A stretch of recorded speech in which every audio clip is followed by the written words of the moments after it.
സഹൃദയരെ നമസ്കാരം. എല്ലാവർക്കും ഐശ്വര്യസമൃദ്ധമായ ഒരു ജീവിതം ആശംസിക്കുന്നു. ഗുരുവിൻ്റെ സ്മരണയോടെ നമുക്കിന്ന് ബ്രഹ്മവിദ്യ എന്ന വിഷയത്തെക്കുറിച്ച് ചിന്തിക്കാം. വിദ്യാധനം സർവധനാൽ പ്രധാനം എന്ന് നമ്മൾ പറയാറുണ്ടല്ലോ. വിദ്യ എന്നത് അന്ധകാരം എന്ന അജ്ഞതയിൽ നിന്ന് അറിവിലേക്ക് നയിക്കുന്നതാണ് വിദ്യ. ഈ വിദ്യ അഭ്യസിക്കുന്നതിന് പ്രായപരിധിയോ അല്ലെങ്കിൽ മറ്റുള്ള യാതൊരു തരത്തിലുള്ള അതിർവരമ്പുകളിൽ ഇല്ല എന്നുള്ളതാണ് യാഥാർത്ഥ്യം. മനുഷ്യനായാൽ മതി, താല്പര്യമുണ്ടെങ്കിൽ വിദ്യ അഭ്യസിക്കാം. അത് ഏതു തരത്തിലുള്ള വിദ്യയാണെങ്കിലും, ബ്രഹ്മവിദ്യയാണെങ്കിലും അത് അഭ്യസിക്കാവുന്നതാണ്. ഇനി അടുത്തത്, വിദ്യയെ രണ്ട് തരത്തിൽ നമുക്ക് തരംതിരിക്കാം. ഒന്ന് ശിക്ഷ, മറ്റൊന്ന് സ്വാധ്യായം. ശിക്ഷ എന്ന് പറയുന്നത് ഔപചാരിക വിദ്യാഭ്യാസം. അത് കലാലയങ്ങളിലും വിദ്യാലയങ്ങളിലും പഠിപ്പിക്കുന്ന ഭാഷ, ശാസ്ത്രം, ലളിതകല തുടങ്ങിയ വിദ്യകളെല്ലാം. ഇത്തരത്തിൽ വിദ്യ പഠിപ്പിക്കുന്ന ഗുരുനാഥന്മാരെ അധ്യാപകർ എന്ന് പറയുന്നു, അല്ലെങ്കിൽ ശിക്ഷഗുരു എന്ന് പറയുന്നു. അധ്യാപകർ എന്നാണ് സാധാരണമായി നാം ഉപയോഗിക്കാറുള്ള വാക്ക്. സ്വാധ്യായം, സ്വയം പഠിക്കുക. സ്വയം പഠിക്കാൻ വേണ്ടി നമുക്കൊരു മാർഗനിർദ്ദേശം ആവശ്യമാണ്. പഠിപ്പിക്കുകയല്ല, ഒരു മാർഗനിർദ്ദേശം ആവശ്യമാണ്, പരിശീലനം ആവശ്യമാണ്, അല്ലെങ്കിൽ അഭ്യാസം, സാധന ആവശ്യമാണ്. അങ്ങനെ സാധന നൽകാൻ വേണ്ടി ഉള്ള ഒരു ചടങ്ങ് അല്ലെങ്കിൽ സമ്പ്രദായമാണ് ദീക്ഷ. ദീക്ഷ എന്ന വാക്കിൻ്റെ അർത്ഥം മാർഗദർശനം അല്ലെങ്കിൽ ഉപദേശം എന്നാണ്. ഇനി സാധാരണമായി നമുക്കുള്ളിലെല്ലാം ഒരു തെറ്റിദ്ധാരണയുണ്ട്. ദീക്ഷ എടുക്കുന്നത് സന്യാസിയാകാനാണ് എന്നുള്ള ഒരു ധാരണ പൊതുവിൽ ചിലർക്കെങ്കിലും ഉണ്ട് എന്ന് ഞാൻ മനസ്സിലാക്കുന്നു. ഒരിക്കലും ദീക്ഷയും സന്യാസിയും ബന്ധമില്ല എന്നല്ല പറയുന്നത്. സന്യാസ ദീക്ഷ എന്ന് പറയുന്നത് അത് വളരെ വ്യത്യസ്തമാണ്. അതിന് തയ്യാറായിട്ടുള്ള ചെറുപ്പക്കാർ, ത്യാഗം ചെയ്യാൻ തയ്യാറായിട്ടുള്ള ചെറുപ്പക്കാരെന്ന് വേണം പറയാൻ. ത്യാഗമാണ് സന്യാസം. സന്യാസം എന്ന് പറഞ്ഞാൽ വിന്യസിക്കുകയാണ്, എല്ലാം ഉപേക്ഷിക്കുകയാണ്. കുടുംബത്തിനെയും സമ്പത്തും എല്ലാം ഉപേക്ഷിക്കാൻ തയ്യാറാവണം. ഈ സമൂഹത്തിന് വേണ്ടി സേവനം ചെയ്യാൻ തയ്യാറാവണം. അത് സന്യാസ ജീവിതം എന്ന് വ്യത്യസ്തമാണ്. ഒരിക്കലും ആധ്യാത്മിക ജീവിതത്തിൻ്റെ തുടക്കം ലൗകിക ജീവിതം നയിക്കുന്നവർക്കും, അതായത് ഭൗതികമായ ജീവിതം നയിക്കുന്നവർക്കും ആധ്യാത്മിക ജീവിതത്തിൽ നയിക്കാം. എൻ്റെ ഗുരുനാഥൻ വേദാത്രി മഹർഷി പറയാറുണ്ട്, സന്യാസമെടുത്ത് ആധ്യാത്മികതയിൽ വിജയിക്കുന്നതിനേക്കാൾ കൂടുതൽ വിജയം ലൗകിക ജീവിതം നയിക്കുന്നവർക്കാണ്. കാരണം ഏറ്റവും കൂടുതൽ ജീവിതത്തിൽ പ്രശ്നങ്ങളെ അഭിമുഖീകരിക്കുന്നത് കുടുംബജീവിതത്തിലുള്ളവരാണ്.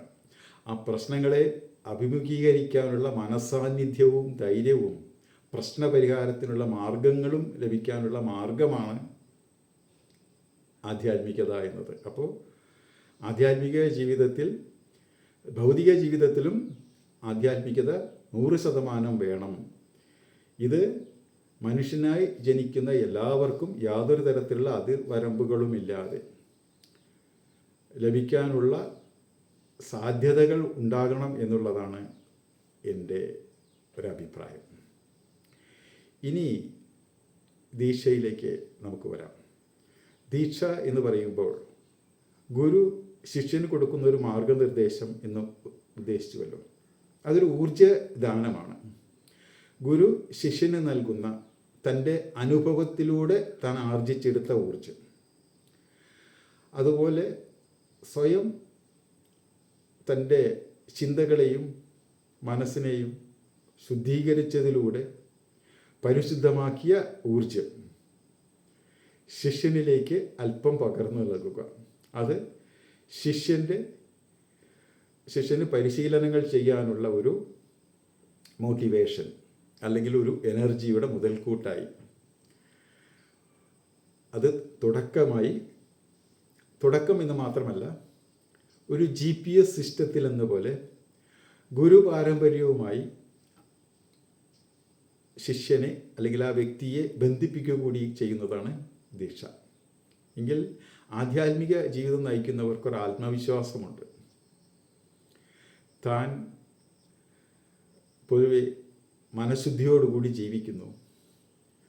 എന്ത് പ്രശ്നങ്ങളുണ്ടെങ്കിലും ആ പ്രശ്നത്തിനെ അഭിമുഖീകരിക്കാനുള്ള ഒരു മനസാന്നിധ്യം തനിക്ക് ഉണ്ട്. അല്ലെങ്കിൽ അതിൽ കൂടുതലുള്ള പ്രശ്നങ്ങൾ അഭിമുഖീകരിക്കേണ്ടി വരുന്ന ഒരു സന്ദർഭം ഉണ്ടാവുകയാണെങ്കിൽ പ്രപഞ്ചം മുഴുവൻ നിറഞ്ഞു നിൽക്കുന്ന ആ പരമാത്മ തേജസ്, ദൈവമെന്നോ മറ്റോ പറയുകയാണെങ്കിൽ ആ ദൈവം എൻ്റെ ഉള്ളിലും പുറത്തും എനിക്ക് മാർഗദർശനം നൽകിക്കൊണ്ടിരിക്കുന്നു എന്നത് ആത്മവിശ്വാസമാണ്. ആ വിശ്വാസം ആധ്യാത്മിക ജീവിതം നയിക്കുന്നവരുടെ കൂടെ ഉണ്ട് എന്നുള്ളത് യാഥാർത്ഥ്യമാണ്. അപ്പോൾ തന്നെ സംരക്ഷിക്കാൻ വേണ്ടി തൻ്റെ ഗുരു പരമ്പരയിലുള്ള എല്ലാ ഗുരുനാഥന്മാരും, ഒരു ഗുരു പരമ്പര എന്ന് പറയുമ്പോൾ അതൊരു തുടക്കം ഏതെങ്കിലും ഒരു ഋഷീശ്വരനിൽ നിന്നായിരിക്കും. ആ ഗുരുനാഥന്മാരുടെ സാന്നിധ്യം അല്ലെങ്കിൽ അവരുടെ പ്രൊട്ടക്ഷൻ തനിക്കുണ്ട് എന്നുള്ളൊരു ആത്മവിശ്വാസം ആ സാധകനെ സംബന്ധിച്ചിടത്തോളം വളരെ പരമപ്രധാനമാണ്. അങ്ങനെ ഒരു GPS സിസ്റ്റത്തിൻ്റെ തുടക്കം കൂടിയാണ് ദീക്ഷ. ഇനി ദീക്ഷ എന്ന് പറയുമ്പോൾ അതിന് പലതരത്തിലുള്ള ദീക്ഷകളുണ്ട്. സ്പർശദീക്ഷ അല്ലെങ്കിൽ ശക്തിപാത, ശക്തിദീക്ഷ എന്ന് പറയും. ഇത് സ്പർശനത്തിലൂടെ നൽകുന്ന ഊർജമാണ്. മറ്റൊന്ന് സാംഭവി അല്ലെങ്കിൽ നയനദീക്ഷ, സച്ചുദീക്ഷ എന്നെല്ലാം പറയുന്ന നോട്ടത്തിലൂടെ, ദർശനത്തിലൂടെ അല്ലെങ്കിൽ കണ്ണുകളിലൂടെ നൽകുന്ന ഊർജം. ഇതിനൊക്കെ വളരെയധികം ഉദാഹരണങ്ങളുണ്ട്. പ്രകൃതിയിൽ തന്നെ ഉദാഹരണങ്ങളുണ്ട്. ആധ്യാത്മിക ജീവിതം നയിച്ചിരുന്ന മഹാത്മാക്കളുടെ ജീവിതത്തിൽ ഇതിനുള്ള ഉദാഹരണങ്ങളുണ്ട്. അതൊക്കെ പറയാൻ സമയം കുറവാണ്, പിന്നീട് ഒരിക്കൽ അതിനെപ്പറ്റി പറയാം. ഇപ്പോൾ 2 ദീക്ഷകളായി. മൂന്നാമതൊന്ന് മന്ത്രദീക്ഷയാണ്. ഇത് വളരെ വ്യത്യസ്തമാണ്. താന്ത്രിക വിദ്യകളിലും മന്ത്രസിദ്ധി വരുത്തുന്ന, മന്ത്ര ഉപാസന ചെയ്യുന്നവർക്കുമൊക്കെയാണ്. ഇതിൽ വിശ്വാസം പ്രധാനമാണ്. വിശ്വാസത്തിൽ ദേവതാസങ്കല്പം വേണം, ദേവക ഉപാസന വേണം. അത് ഭക്തിയോഗത്തിൽ വരുന്ന ഒരു മാർഗമാണ്. മറ്റൊന്ന് സ്മരണദീക്ഷയാണ്. ഇത് വളരെ പ്രധാനപ്പെട്ടതാണ്. ചെറിയ വാക്കുകൾ കുറഞ്ഞ സമയം കൊണ്ട് അതിനെ വിശദീകരിക്കാൻ പ്രയാസമുള്ളതുകൊണ്ട് മറ്റൊരു വീഡിയോയിൽ അതിനെപ്പറ്റി വിശദീകരിക്കാവുന്നത്. ഇപ്പോൾ സ്പർശദീക്ഷയെപ്പറ്റി നമുക്കിവിടെ ചിന്തിക്കാം. സ്പർശദീക്ഷയ്ക്ക് ഉദാഹരണം പറയുകയാണെങ്കിൽ സ്വാമി വിവേകാനന്ദൻ, അദ്ദേഹത്തിൻ്റെ ബാല്യകാലത്തിൽ അദ്ദേഹത്തിൻ്റെ പേര് നരേന്ദ്രൻ എന്നായിരുന്നു. നരേന്ദ്രൻ ഒരു തികഞ്ഞ നിരീശ്വരവാദിയായിരുന്നു, ചിന്തകനായിരുന്നു, തത്വചിന്തയുള്ള ഒരു വ്യക്തിയായിരുന്നു, ചിന്താശീലമുള്ള വ്യക്തിയായിരുന്നു. പല ഗുരുനാഥന്മാരെയും അദ്ദേഹം നേരിൽ കണ്ട് പല സംശയങ്ങളും ചോദിച്ചിട്ടുണ്ട്. ആ സംശയങ്ങൾക്ക് ആ ഗുരുനാഥന്മാർ കൊടുത്ത അല്ലെങ്കിൽ ആ സ്വാമിമാർ കൊടുത്ത ഉത്തരം അദ്ദേഹത്തിന് തൃപ്തിയായിരുന്നില്ല. ഗുരുനാഥന്മാരെല്ലാം യഥാർത്ഥത്തിലുള്ള ഗുരുനാഥന്മാരാവണം എന്ന് നിശ്ചയമില്ല. അതും പിന്നീട് എന്താ പറയുക, ഫേക്ക് ഗുരുനാഥന്മാരൊക്കെ സമൂഹത്തിൽ ഇഷ്ടം പോലെയുണ്ട്. അതും നമ്മൾ മനസ്സിലാക്കണം. അങ്ങനെയാണ് ഒരു സുഹൃത്ത് മുഖാന്തരം ശ്രീരാമകൃഷ്ണ പരമഹംസരെ കാണാനുള്ള സന്ദർഭം ലഭിക്കുന്നത്. തൻ്റെ സാധാരണ ചോദിക്കുന്നത് പോലെ ശ്രീരാമകൃഷ്ണ പരമഹംസരോടും അദ്ദേഹം പല ചോദ്യങ്ങൾ ചോദിക്കുന്നു. പരമഹംസർ വളരെ ലളിതമായ രീതിയിൽ അവയ്ക്ക് ഉത്തരം നൽകുന്നു. പക്ഷേ അതിലൊക്കെ പരമപ്രധാനമായത് രാമകൃഷ്ണ പരമഹംസർ വിവേകാനന്ദൻ്റെ മൂർധാവിൽ കൈവയ്ക്കുന്നു, ഉള്ളം കൈ കൊണ്ട് മൂർധാവിൽ അനുഗ്രഹിക്കുന്നു. ആ ഒരു സ്പർശനം നരേന്ദ്രൻ്റെ ജീവിതത്തെ വിവേകാനന്ദനാക്കി മാറ്റുവാനുള്ള പ്രചോദനമായിരുന്നു എന്ന് നമ്മൾ വായിച്ചിട്ടുണ്ട്, കേട്ടിട്ടുണ്ട്. ആ ഒരു സ്പർശനത്തിലൂടെ നരേന്ദ്രൻ അവിടെ അനുഭവിച്ചത് ആധ്യാത്മിക സാക്ഷാത്കാരത്തിൻ്റെ അല്ലെങ്കിൽ ആനന്ദ നിർവൃതിയുടെ ഒരു പരമപ്രധാനമായ ഒരു അവസ്ഥയായിരുന്നു. ഇദ്ദേഹം ഒരു സാധാരണ സന്യാസിയല്ല എന്ന് നരേന്ദ്രൻ മനസ്സിലാക്കുകയും വിവേകാനന്ദൻ എന്ന് പിന്നീടാണ് വിവേകാനന്ദൻ എന്ന പേര് സ്വീകരിക്കുന്നതെങ്കിലും അദ്ദേഹത്തിൻ്റെ ശിഷ്യത്വം സ്വീകരിക്കുകയുമാണ് നരേന്ദ്രൻ അവിടെ ചെയ്തത്. അതുകൊണ്ടാണ് നമുക്കിന്ന് സ്വാമി വിവേകാനന്ദൻ എന്ന ഒരു മഹത്തായ മഹാത്മാവിനെ, ഒരു കർമ്മയോഗിയെ ഭാരതത്തിന് ലഭിച്ചത്. അദ്ദേഹത്തിൻ്റെ ഊർജ്ജസ്വലമായ പ്രസംഗങ്ങളും കൂടെ വളരെ പ്രസിദ്ധമാണ്. അപ്പോൾ അതാണ് സ്പർശദീക്ഷയുടെ പ്രാധാന്യം. ഇനി മറ്റൊരു കാര്യം കൂടെ ഞാനിവിടെ പ്രത്യേകിച്ച് ഊന്നി പറയാൻ ആഗ്രഹിക്കുകയാണ്. സ്പർശദീക്ഷ നൽകുന്ന വ്യക്തി സന്യാസിയായിരിക്കണം എന്ന് നിർബന്ധമില്ല. ലൗകിക ജീവിതം നയിക്കുന്ന സാധാരണ കുടുംബസ്ഥനാകാം. പക്ഷേ ആ വ്യക്തി തൻ്റെ ഗുരുവിൽ നിന്ന് ലഭിച്ച നിർദ്ദേശങ്ങൾക്കനുസരിച്ച് ജീവിക്കുന്ന വ്യക്തിയായിരിക്കണം. സാധനകൾ, അതായത് അനുഷ്ഠാനങ്ങൾ എന്ന് പറയില്ലേ, പരിശീലനങ്ങൾ കൃത്യനിഷ്ഠതയോടുകൂടി ദൈനംദിന ജീവിതത്തിൻ്റെ ഭാഗമായി ചെയ്യുന്ന വ്യക്തിയായിരിക്കണം എന്നുള്ളതാണ്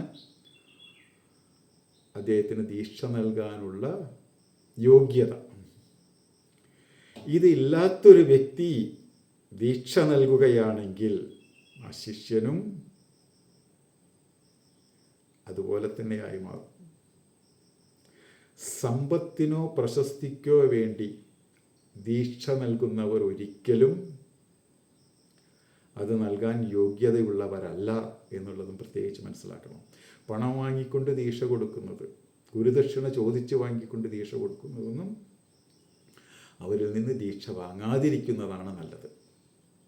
മറ്റൊന്ന്, അതും വളരെ പ്രധാനമാണ്, ദീക്ഷ സ്വീകരിക്കുന്ന വ്യക്തി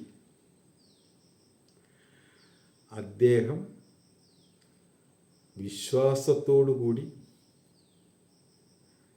വളരെ കൃത്യനിഷ്ഠതയോടുകൂടി ദിവസവും പരിശീലിക്കുന്ന വ്യക്തിയാണെങ്കിൽ മാത്രമേ അദ്ദേഹത്തിന് ലക്ഷ്യത്തിൽ എത്തിച്ചേരാൻ കഴിയൂ, അദ്ദേഹത്തിന് അനുഭവങ്ങൾ ലഭിക്കുകയുള്ളൂ എന്നുള്ളതും യാഥാർത്ഥ്യമാണ്.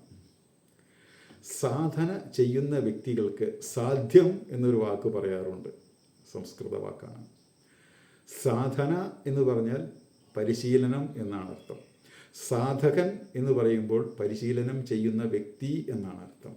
സാധ്യം എന്ന് പറയുമ്പോൾ എന്ത് ലക്ഷ്യത്തോടു കൂടിയാണോ പരിശീലിക്കുന്നത് ആ ലക്ഷ്യത്തിൽ എത്തിച്ചേരുന്നതിനെയാണ്, ആ ലക്ഷ്യത്തിനെയാണ് സാധ്യം. ആ ലക്ഷ്യത്തിൽ എത്തിച്ചേരാൻ വേണ്ടിയായിരിക്കണം പരിശീലനം. അപ്പോൾ ആധ്യാത്മിക പരിശീലനങ്ങളുടെ ബാലപാഠം തന്നെ നിരന്തരമായി ചെയ്യുക, കൃത്യനിഷ്ഠതയോടുകൂടി ചെയ്യുക, വിശ്വാസത്തോടുകൂടി ചെയ്യുക. നമുക്കുള്ളിലുണ്ടാകുന്ന മാറ്റങ്ങളെ ഇത് മറ്റുള്ളവർക്ക് കണ്ട് മനസ്സിലാക്കുന്നതല്ല, നമുക്ക് സ്വയം മനസ്സിലാക്കാൻ കഴിയും. നമ്മിലുണ്ടാകുന്ന മാറ്റങ്ങൾ നമുക്ക് മനസ്സിലാക്കാൻ കഴിയും. ഇത്തരത്തിലുള്ള ആധ്യാത്മിക പരിശീലനങ്ങളെ യോഗം എന്ന് പറയാറുണ്ട്. യോഗം എന്ന വാക്കിനർത്ഥം ഒന്നിനോടൊന്ന് കൂട്ടിച്ചേരുന്നതാണ്. മനസ്സും ശരീരവും ജീവനും ഒരേ നേർരേഖയിൽ എത്തിച്ചേരുന്ന ഒരവസ്ഥയാണ് യോഗം എന്ന് പറയുന്നത്. യോഗത്തിലെ പരമപ്രധാനമായ ഭാഗമാണ് സാധന. സാധന എന്ന് പറയുമ്പോൾ അതിൻ്റെ പല ഭാഗങ്ങളുമുണ്ടെങ്കിലും ധ്യാനം വളരെ പ്രധാനമാണ്. ദിവസവും ധ്യാനം ചെയ്യണം. ധ്യാനം ചെയ്യുമ്പോൾ മനസ്സിൻ്റെ തരംഗദൈർഘ്യങ്ങൾ കുറയുന്നു. ബീറ്റ തരംഗങ്ങളിൽ നിന്ന് ആൽഫയിലേക്കും, ആൽഫയിൽ നിന്ന് തീറ്റയിലേക്കും, തീറ്റയിൽ നിന്ന് ഡെൽറ്റയിലേക്കും മനസ്സിൻ്റെ തരംഗങ്ങളുടെ ദൈർഘ്യം കുറഞ്ഞു കുറഞ്ഞു വരുമ്പോൾ എത്ര കണ്ട് തരംഗദൈർഘ്യം കുറയുന്നുവോ അത്ര കണ്ട് ചിന്താശീലം, ഓർമ്മശക്തി, ആത്മവിശ്വാസം ഇതെല്ലാം നമ്മളിൽ വർദ്ധിച്ചു കൊണ്ടിരിക്കുന്നു. അതിന് നിരന്തരമായ പരിശീലനം, ഇതിനു മുമ്പിൽ പറഞ്ഞല്ലോ ബ്രഹ്മമുഹൂർത്തം എന്ന സമയമൊക്കെ വളരെ പ്രധാനമാണ്. ഇനി ഈ മനസ്സിൻ്റെ തരംഗദൈർഘ്യത്തിനെ അളക്കുവാൻ വേണ്ടിയുള്ള ഉപകരണങ്ങളും ഇന്ന് ശാസ്ത്രലോകത്തിൽ ലഭ്യമാണ്. ഇലക്ട്രോ എൻസെഫലോഗ്രാം എന്ന് പറയുന്ന EEG, ECG അല്ല, EEG ഉപകരണങ്ങൾ ഇന്ന് വൈദ്യശാസ്ത്ര രംഗത്ത് ലഭ്യമാണ്.